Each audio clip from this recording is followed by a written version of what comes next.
the Children's Ministry Web Summit 2012. I'm Amy Dolan, and I'm so thrilled to be with you today. The Web Summit is absolutely one of my favorite events of the entire year. I just love that the event is comprised of speakers who deliver content via video for free for a week. Say what? It's so fantastic. I love that. I'm so thankful Jeremy Collins invented the Web Summit and has invited me to it. And I think it's really, really great. And just in case you haven't gotten your volunteers or your staff to participate in the Web Summit yet, do it. Get them over here. It's free. And there's really great content. And I'm just thrilled that I'm here and I'm with you, and that Jeremy's doing this Web Summit for us once again. Well, today's Web Summit is brought to you, of course, by PajamaConference.com and David C. Cook. And like I said, I'm Amy Dolan. I am the blogger, leader, and founder of LemonLimeKids.com. And I'm a children's ministry consultant with my company, Lemon Lime Kids. And so I get the opportunity to really encourage children's leaders and advise children's leaders and consult with children's ministries all over the country all year long. And I absolutely love what I get to do. We're going to talk a little bit later in this session about calling. And I feel like my specific calling is lived out through the consulting work that I get to do with Lemon Lime Kids. So that's just a little bit about me. Feel free to visit lemonlimekids.com and check out what's going on. We have got a great blog there you can contribute to, and share your thoughts. Get in touch. It'd be great to hear more from you. Along with my work, Lemon Lime Kids, I'm also involved in two other projects I want to tell you about. I lead the curriculum strategy development for What's in the Bible. Maybe you've heard of it. This is What's in the Bible, and this is Phil Vischer's latest curriculum endeavor. And this is a curriculum geared towards biblical literacy for children grades 1 through 4. And it's video-based, and it's digital. You can order the whole box like this if you like, or you can download it online. It's customizable, it's flexible, and it's a fantastic curriculum if you're interested in helping your kids learn more about the Bible, which I hope you are. So I'm involved in curriculum development, curriculum writing for What's in the Bible. That's a really fun project. And also I get to partner with my friends Matt Guevara and Henry Zonio on the project What Matters Now in Children's Ministry. Currently I'm serving as the director. And together, Matt and Henry and I are trying to figure out new ways to create resources and events that are really great for children's ministry leaders, that are collaborative and creative and affordable. And so far we've got these two books going on. This was our original book, What Matters Now in Children's Ministry. We had a whole bunch of contributors choose one word. Look at that, it's like a little picture book, except they're not moving. It's pretty fun. Maybe we'll just do this the whole session. No. Anyway, we had a whole bunch of children's ministry leaders answer in just one word what they thought matters most right now in children's ministry. And this book is a collection of all their answers. It's good. You should get one of these. And then as a follow-up, we did a What Matters Now in Children's Ministry Early Childhood Edition. And we had early childhood leaders contribute their one word. Let's see if this is a picture book. No, this one's got actual photos. Look at that. Woo! Designed by Mark Novelli at Imago Media. It's fantastic. Anyway, this is Early Childhood Edition, our second book, so make sure to check out that. And just this week we released our third project, which is called Nexus, and it's a collaboration from all kinds of leaders on what they believe is next in the future in children's ministry. And it's available in Kindle edition only. Make sure you check it out. It's actually free just for this week, so we'll give all the information later, and you want to make sure to check out that free book. So that's what I got going on with me. What's going on with you? Oh, that's nice. I'm just kidding. I'm such a dork. Let's just get to the topic, shall we? All right, today we're talking about just some reflections on leading in the church. And specifically, I wanted to share some stories with you about my experience as leading as a woman in the church. Now, we're going to talk a lot about leadership today and calling and how to really make sure you're aware of your calling and you match it with a great opportunity. But I'm going to share my stories and kind of how that has happened for me. And because I'm a woman, There will be stories that include great success and also great pain, times of some heartache. I just want to give you just a little bit of a glimpse into my journey towards leadership, and specifically into my journey learning how to lead as myself. Now, we all have stories, of course, and I really wish that this was more like a Skype summit today instead of just me talking at you, because if it were Skype, I would sit here like this just listening to your story as well. Unfortunately, that's not the way this is set up. Maybe next year. And so today I'm going to share my story in hopes that you will find some of yourself. You'll be able to relate with some of what I'm saying, whether you're man or woman. And if you don't feel like you relate to any of the stories that I'm saying, or you've been on a really different journey, maybe my stories would trigger you to think of someone, a woman or a man in your church who maybe has had a similar journey, and it would inspire a connection for you to go and listen to that person, or to get to know them, know their story, and encourage them further. I do wish that we could share our stories back and forth, so if there's a way that we can connect after this, that would be great. Please email me, amy@lemonlimekids.com, or find me on Twitter, @dolan, and let me know if you really want to have a Skype call and tell me your story. Let's do it. There's nothing stopping us, right? It'll be like Web Summit Part 2.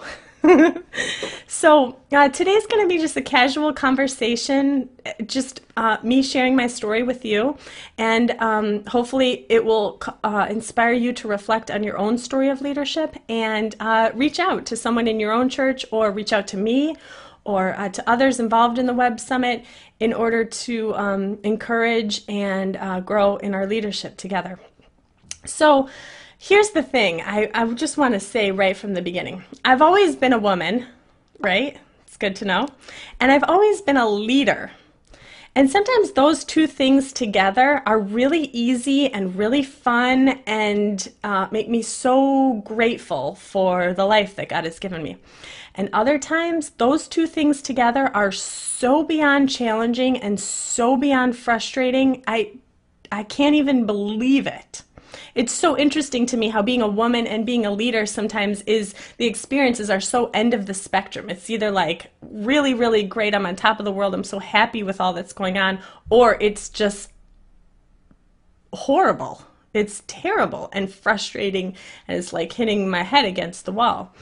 And the reason I wanted to specifically talk at the Web Summit today about this, leading in the church, and specifically just my experience as a woman, is because in my consulting work, I meet a lot of children's leaders, men and women. And specifically, I've noticed, even in just the last year, I've met several women who are having trouble fully living out their calling of leadership in the church simply because they're a woman. And it's been so interesting to me. Until recently, when I started kind of putting all my experiences together and reflecting on my journey as a whole, I never really thought that I shared in that experience of the women that I was meeting. I thought that I had always led in environments that were very woman-friendly and really celebrated women in leadership. And I think that most of them did. But what I've noticed as I've started reflecting on all of my stories put together is that in different places there were almost like different nuances. There were different ways that women were either encouraged to continue leading or not encouraged to continue leading. And even though I've never been in an environment, because I wouldn't allow for this for myself, I've never been in an environment where women could not be the leaders. Still, the nuances have been very interesting to me, and it wasn't until recently, like I said, when I put all my stories together, that I realized that the nuances were even there. And so that's some of why I wanted to share the story today, was even for you as a leader in your church to consider what the nuances are in your church. And even if you feel like you are very open to women leading in your church, maybe you would think about the sometimes subtle, subconscious messages that are sent to the women in your community, whether you realize it or not. So that's what we're going to talk about today. And like I said, as I've met women this past year who have had trouble fully living out their calling, it has absolutely broken my heart. I can't even believe some of the pain and some of the frustration that they feel so called to lead for the sake of children in the church, and they aren't being allowed to do that to their full potential. And to me, that's totally unacceptable. I don't even understand why that's happening. But I want to do my best to share my story and encourage you, whether man or woman, but as leader and follower of Christ, to really consider the women in your community and consider how you might encourage them to fully live out their calling of leadership. So that's what we're going to talk about today. And, some days I'm just crystal clear on my calling. I believe God has given me a calling to encourage and advise church leaders as they lead children in the church. And I get to do a lot of that through my company, which I absolutely love. And most days I am that's it, crystal clear. I know it. I'm focused. There we go. But there are other days when I feel like the environment that I'm in or the church that I'm working with maybe doesn't fully accept that calling from me. They do to a certain degree, but maybe not fully. And it's frustrating and it's hard. And it sometimes is confusing to me why God has given me a calling that I'm so clear on. And yet there are certain communities that won't fully accept that. And sometimes in my punkiest, sassiest moments, I want to yell, this is not my fault. This is not my fault. I didn't make myself this way. Right? I mean, this is, God made me this way. And trust me, there have been many times I've tried to walk away from this. I've tried to do other things than lead in the church, because you and me both know leading in the church is not easy. And there have been plenty of times I've tried to walk away from that and try and do something else just a little bit easier. And God does not allow that for me. He absolutely closes the doors and makes things in my life so difficult when I try to walk away from my calling that I have no choice but to come back and lead for the sake of the children in the church. And so sometimes when I feel like there is resistance towards me simply because I'm a woman, it's very confusing and it's very frustrating, because I didn't want this. I didn't make myself this way. God has made me this way, and I'm going to do whatever I can to continue to listen to Him and follow Him and live out my calling, whether it's easy or it's hard, right? That's what we've got to do. So let me just tell you a little bit about my experience leading in the church and some of the nuances I was telling you about before. And as I tell you about my stories, I just encourage you to think about your own story, what your own journey in the church has been, specifically what your journey towards learning how to fully lead from your calling and lead as your full self. And to think about others in your community, other women specifically in your community, and maybe to think about how this might relate to their stories as well. So I grew up at Willow Creek Church. It's a real big church here in the Chicago area. And we started going there when I was in 8th grade. And we started going to Willow Creek after coming from the Catholic Church. I was actually baptized and had my first communion in the Catholic Church. My mom was Jewish and my dad was Catholic, and they decided to raise us Catholic. And we had a good experience in the Catholic Church. My sister and I were actually the first altar girls ever. I was in 2nd grade when this happened. Up until that point, there'd only been boys. And then I guess there weren't enough boys. They needed someone to help the priest, and so they put out a call. They said, "Sure, girls, help us out." And my sister and I were the first girls to join at our church, and we absolutely loved it. We had such a good time helping the priest and serving the people. And one of my earliest memories of that actually is, I think I was in 4th grade. I was serving as an altar girl on a Sunday morning at Mass, and I wore like the highest heels that I had at that time, because when you got that robe on, really, you got to do something, right? It's not like you just wear the robe and be good. You got to add something to it. So I had this robe and belt and then like the highest heels I could find. And I remember sitting on the altar and then walking down like 3 stairs to help the priest serve the communion. And I look in the front row and I can see my mom, and her face is white as a ghost. Like, is that my daughter wearing heels, holding the wine next to the priest? Like, it was like I could see on my mom's face, like, oh, please, dear God, don't let that girl fall on her heels with that giant thing of wine. And all worked out great. I stood very steady on my heels and held that wine and served the people. I felt such a sense of accomplishment when I walked back up the altar. I looked at my mom and she was like wiping sweat. She was so relieved. And I thought, that's right, girls can lead in the church in heels. It was such a great moment. But we were in the Catholic church, and in middle school, my dad, who has the gift of discernment, decided that we weren't, as a family, really learning the Bible as he wanted us to. And so he started searching for other churches, which took us to Willow Creek. And so in 8th grade, my dad moved our whole family to Willow Creek, and we started attending there. It was the first place I really heard language around this idea that women could serve with equal gifts as men. I'd never really heard anyone in our Catholic church say that before. And I grew up all through high school serving in the children's ministry. We went to leadership conferences and all kinds of great trainings that really encouraged my gift of leadership. I had several people around me who said, "You're a leader, Amy. You know, come to this training, come have more responsibility," that sort of thing. And I never really felt like it mattered that I was a woman or that I was a leader. It was like, you're a leader, let's go, follow us. And I went to college, and I started serving, I started working on staff at Willow when I was in college. And when you work on staff, right, that's when you start to get really the inside view of the church.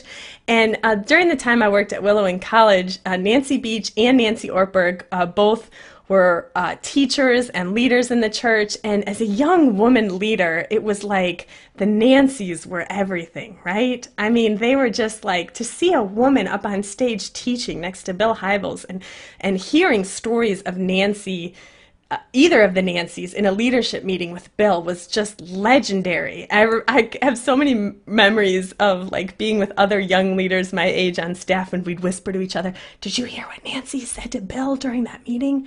It was like such a big deal. We had these really great examples of leadership and really great examples of women as teachers, and it was all really fantastic. The thing was, though, that I now, like, reflecting back on that time in my life, is that I realized at Willow we talked about women in leadership all the time. It's so interesting to me. Bill spoke about it at leadership conferences, and the management team always highlighted the accomplishments of key female leaders. And of course, you've heard about Dr. Bill Zekian and the book he wrote on the roles of women and what the Bible says. And I grew up thinking that this was totally normal, that in order to really encourage and empower women leaders, you must talk about it and you must highlight it as a thing. And almost now, looking back on that, I'm almost thinking like, because we talked about it so much, did we make it a thing? Like maybe if we hadn't talked about it as much, women would just lead. It would just have been more natural. I'm not sure. But I think that during that time at Willow, there were so many other churches maybe who weren't at that place yet looking to Willow. And so it was like Willow had to say often, here's what we think about women in leadership, in order to encourage other churches to do the same thing. But as a young leader and a young member of this church, I think talking about it all the time kind of made it more of an issue than it needed it to be. So that's just my first story, my first experience. And I just encourage you, just think for a minute in your own church. If you encourage women to be leaders, you encourage them to teach and to lead and to serve in management and leadership core circles, is the topic of women in leadership, is that something that you discuss? Do you say things? Do you help train your people? And if you do, why? That's just my question. I'm not saying you shouldn't. I'm just encouraging you to think about why talk about it. Maybe you're in a similar place as Willow, where you're trying to go somewhere, you're trying to get to a vision of women leading more in your own church, and so the talking about it is the thing that is going to help you get there. Or maybe you're not as far down the road as you had hoped to be, and talking about it is getting you there, or even trying to settle and convince your own spirit. But I just encourage you to think about, if you are talking about it, why? And do you need to talk about it? Maybe you do, maybe you don't. That's just my first point of reflection. So I told you while I was in college that I started working at Willow, right? Well, I didn't tell you this part of the story yet, that while I was in college, I went to a very conservative Bible college in downtown Chicago. And at this college, women were not encouraged to be leaders, which now looking back on, I can't even totally believe that I was there for 4 years as part of that, but I know now that it was a very special time in my life, that God had purposes for me in that time, and I'm so grateful. I don't regret it at all. I don't even think I knew as a young 18-year-old going to college what was really the undertone of that place. I was interested in being an elementary education major and studying the Bible to great depths, and that's what this college had to offer. And when I got there and started realizing that women weren't encouraged to be pastors, women, at the time that I went to the college, women weren't allowed to enroll in the pastoral majors study, and women weren't allowed to teach from the Bible during our chapel services. And I don't think that definitely a woman had never been president of the college. Women could be professors, but not necessarily in the Bible or the theology program. So it was very interesting to me as I was there and getting to know the subculture, realizing, whoa, this is not what I believe. This is not for me. I was thankful I didn't want to be a pastoral major because I wouldn't be able to. But the interesting thing was, while I was there, I started working at Willow, which was my home church, and I would go to class during the week. I would go to chapel. I would hear these things all the time about the woman's role in the church, which was to not lead and to not teach, but to really serve and assist and be the helper and really support the pastor, that sort of thing. I would listen to these things during the week, and I would think, I'm not totally sure how I can do that, because those things are not the gifts God has given me. I wish that He had given me all of those things. They sound lovely. But if I attempted to do any of those things in helping a pastor in a church, the church would shut down. The church would be no good. I'm not good at those things.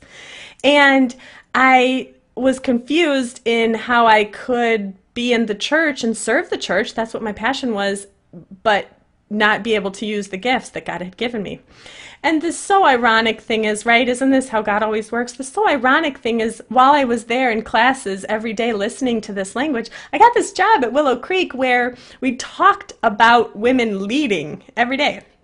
And I actually would go on the weekends and be a leader in the children's ministry. And specifically, I had this group of volunteers who, a lot of them were men, twice my age at that time, very powerful executives, and I had one guy who was just such a fantastic construction worker and a mortgage broker, and they were just such good guys who were married and had kids, and this is what they did on the weekend. They wanted to serve their church by teaching in the children's ministry. And I would lead them. I would pray over them. I would train them. I would give them advice on what we were doing with the kids. And it was just so crazy to me. I would literally sit in class all week at college hearing about how I couldn't use my full gifts in the church as a woman, and then I would drive to church on Sunday and I would use my full gifts in church on the weekend. And it was such an interesting time, to say the least. But that time, that experience of being in one place where I couldn't live out my calling and being in another place where I could live out my calling really caused me to see the differences close together and really know that for me, the right thing was finding an environment where women were celebrated and loved and encouraged and could really use their gifts. So that was college, right? And once I finished and graduated college, which let's just praise the Lord for a minute that happened, I actually have a diploma from Bible college. Who knew, right? Now my mom's extra proud of me. Heels and a diploma from Bible college. Who even knew? Once I graduated from college, I thought, okay, that's enough of that. I am going to go to a place where I can fully live out my calling, and it will not be a struggle to be a woman in that ministry.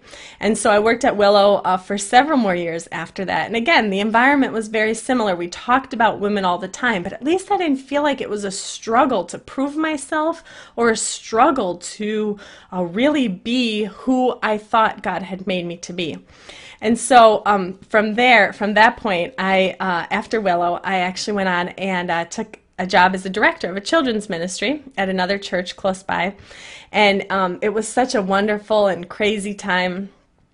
I took a job following a really young, wonderful children's leader who had passed away early from cancer. And it was a very tragic and horrible situation. And I came in just for 2 years in order to really lead the ministry and provide some leadership that would help that church kind of recover and get back on its feet. And oh man, was it such an interesting time. I reported directly to the senior pastor, who was such a great guy and really believed in me as a leader. And he loved sports, which was so funny to me because I love sports too. I got a lot of brothers and we love sports. And I know a lot about the Cubs and a little bit about the Bulls and a little bit about the Bears, so I thought it would all work out. But this pastor knew everything about every Chicago team. And it was a great time of learning for me. I loved being close to this senior pastor and being mentored by him and really being able to lead the church effectively because of his close involvement in our ministry.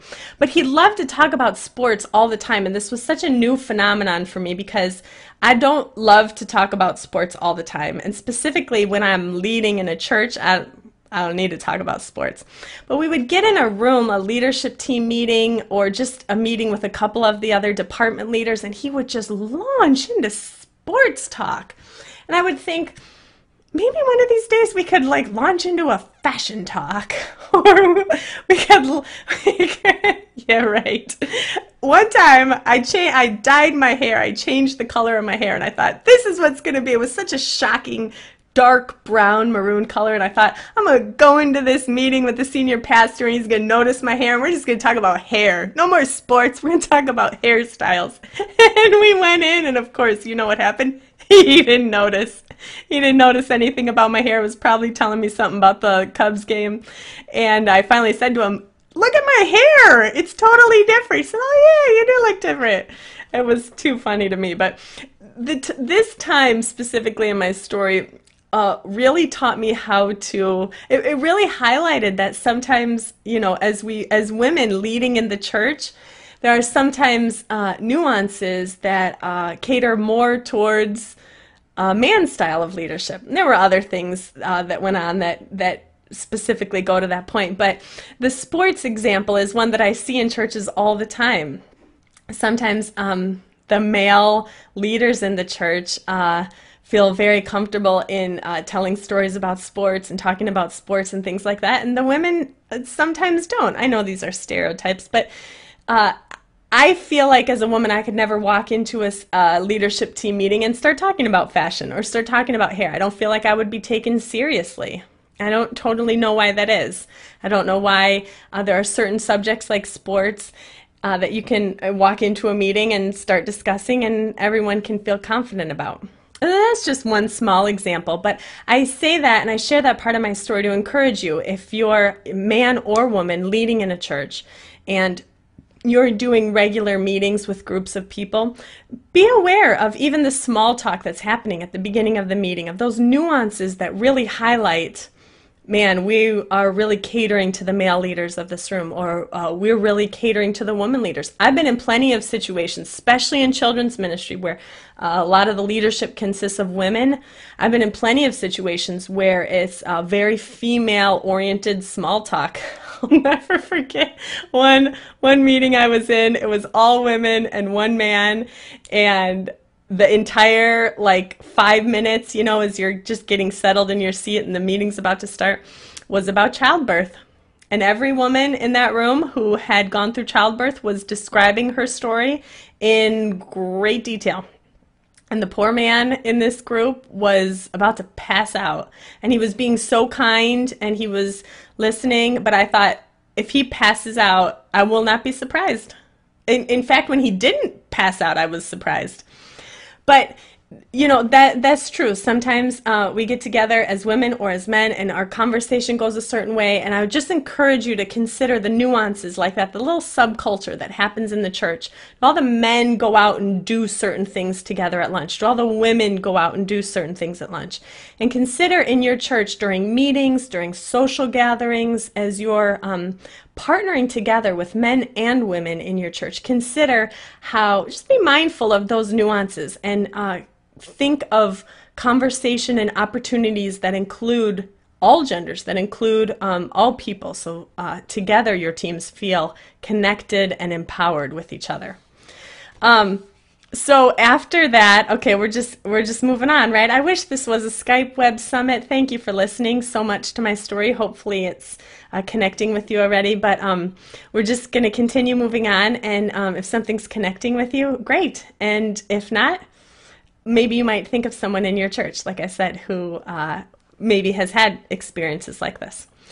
So after I finished at this church, I actually came back to the Willow Creek Association specifically, and was the executive director for children's ministry there. This was in 2007, and it was totally ridiculous. I was so underqualified, it was a joke. But I had a really fantastic leader who saw something in me and believed in me and gave me an opportunity to lead the conference and help create new resources. And really the hands down best part of my job was leading the other staff, leading the team of other children's workers who did this together. And it was such a really great, I think that really was the best experience of my life. You know, every experience leads to another, but so far that one has been the best, and mainly because I was super unqualified and most of the work was up here, like way over my head, and every single day was a challenge, and God gave me strength and grew me in incredible ways, and I'm so grateful for that. And I hope in my lifetime I get another opportunity to lead something that I'm that unqualified for, right? Wouldn't that be good on a resume? No one would ever hire me. Anyway, during that time, I, like I said, was challenged all the time. And there were a lot of things that contributed to these voices in my head that started to tell me lies at different parts, that I wasn't good enough, or that I wasn't the one God had chosen, or that maybe someone else could do this better.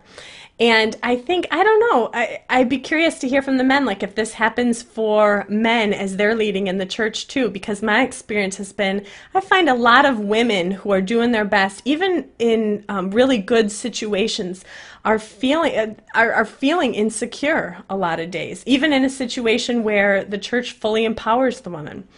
And I'd just be curious. I'd encourage you to ask some of the women in your church, do you feel like there are days that there are voices in your head telling you lies, that you're not good enough, that you're not strong enough, that you're not the right one for this? And again, I'm sure that's true for men too, but my experience has been that there are many women feel this way. And it was during this time at Willow, I loved what I did, but I would sometimes really feel insecure about what I was doing. And I realized that on those days that I believe I listened to those lies in my head, and I really embraced those voices saying that I wasn't good enough. Those were the days, of course, that I led the weakest and was not good for my team, was not good for myself, of course, wasn't making good choices for God. But yet on the days where I could kind of squash down those lies and really tell myself, Amy, come on, of course you're not good enough. Let's just embrace that. Of course you're not good enough. But God has called you, and now you need to do your best to live out this calling. Those were the days that I excelled leading. Those were the days that I felt most like I was doing exactly what God had called me to do. And so I just encourage you to think about, again, whether you're a man or a woman, or you know women in your church who maybe struggle with feeling insecure and worried, that you just be mindful of that and do whatever it is you can do to help stop those lies for the women leaders in your church. Remind them that they are the one God needs at this time, at this moment, in this place. Maybe you would write a note or send a text, or leave a message on their phone, something like that, that would remind the women in your church they are the leaders perfect for this time. So we've just talked a little bit about my journey, and like I said, I hope that it was reflective for you. I wanted to say just a couple more things. I've been reading this book that I highly, highly recommend. This is called The Resignation of Eve, and this is by Jim Henderson. And I read a lot of books about women leading. I read books about women leading in the church and women leading in business. Those are some of my most favorite ones. And this book is really, really different than all the other books I have read.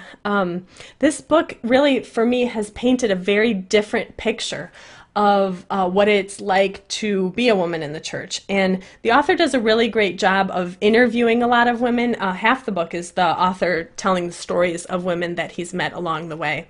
And what he's trying to do is really open up the minds, in my opinion, what he's trying to do is open up the minds of church leaders to consider how the women in your church are feeling. And so I would really encourage you, if you're thinking about this topic, and you're thinking about how your church can be more mindful and be more encouraging of women leaders in the church, check out this book and take a look through it. It's a really fun, casual read.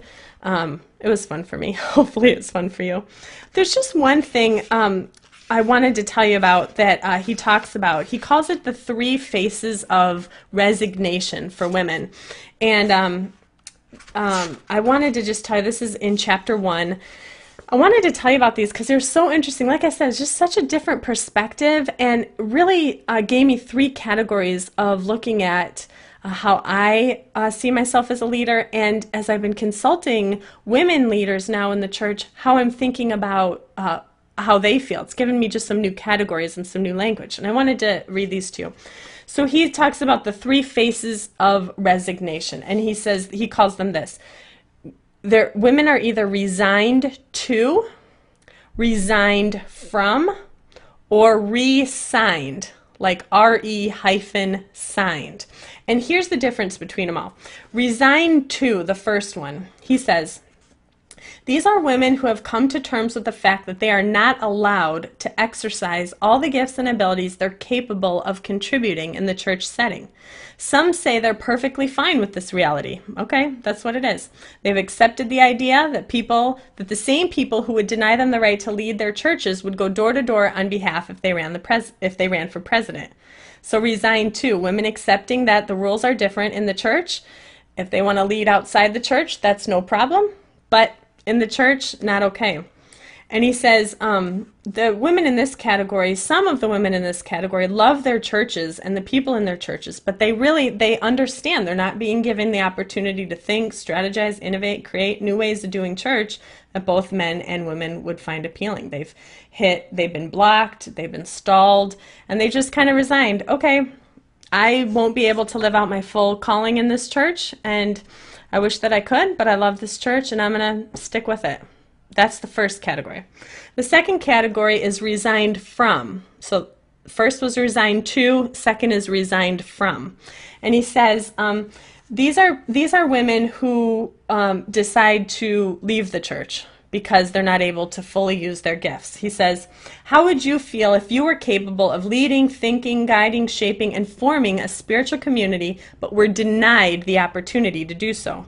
This experience leads some women to walk away from the church, Christianity, and in some cases, God.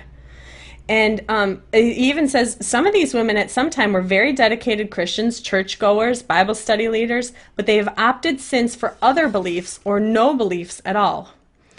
He says they want to maintain a deeply spiritual, fulfilling life, but in a context that is separate from the churches that they left. So these women are saying, listen, I just can't do this anymore. I can't not fully live out the gifts or live out the calling God has given me just because I'm a woman in this church, and it's too painful to keep doing this every day, so I'm just going to leave the church and go find other opportunity, whether in other faith. Some of the women he profiles in this category in this book actually leave the faith, looking for other faiths or no faiths at all where they can use their gifts, or they look for other churches. And this was a really interesting thought to me because I for sure have had frustrating experiences as a woman in the church, but never to the point where I have wanted to walk away from the church or walk away from faith. And it absolutely broke my heart that that is true for some women. I absolutely hate that there are churches where women feel like they can't fully be themselves, and so they must go find something else. I can't think about that too long. That's a little too much for me to handle. Let's get to the third category. The third category he calls re-signed. Re-signed.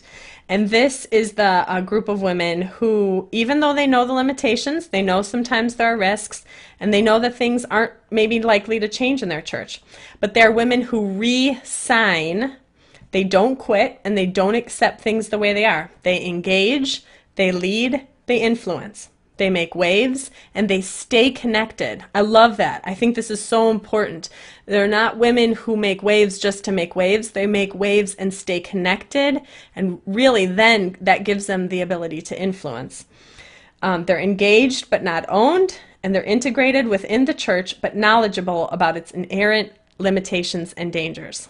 And I love this, and I hope that, to me, this is my favorite category, and I hope that this might be a category as you're listening that you would think, yes, I know women like this in the church who maybe know that things still aren't quite right in the church, but want to influence and lead well and stay connected and positive in order to make a real difference.